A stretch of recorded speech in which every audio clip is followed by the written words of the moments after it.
Welcome to Penrose Learning, where we make understanding easy. In this video, I will show how to connect your phone to a Ford Edge. Start by enabling Bluetooth on your phone and the vehicle. Then open the Sync menu and choose Add a device to begin pairing. Confirm the PIN shown on both screens and allow contacts and messages access if prompted. If you prefer wired connections, plug a high-quality USB cable for Apple CarPlay or Android Auto and follow on-screen prompts.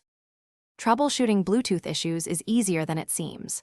First, restart your phone and the vehicle's sync system to clear temporary glitches. Make sure Bluetooth visibility is enabled and remove old Ford Edge pairings from your phone.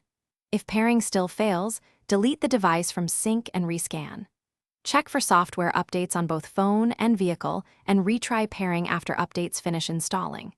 If issues persist, contact Ford support or your carrier.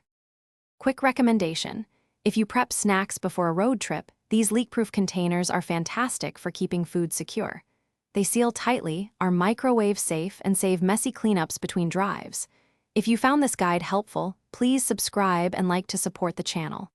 Check the description for the product link and other deals I mentioned. I use them for sandwiches and dressings. Thanks for the support. Now let's get back to the video.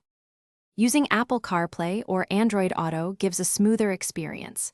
Use a high-quality USB cable if wired connection is required and avoid charging-only cables. Grant necessary permissions on your phone for contacts, messages, and navigation to display. For audio problems, select the Ford Edge as the output device on your phone and set volume levels on both devices. Keep firmware current and backup key settings periodically. Thanks for watching. If this was helpful, leave a like and consider subscribing. See you next time.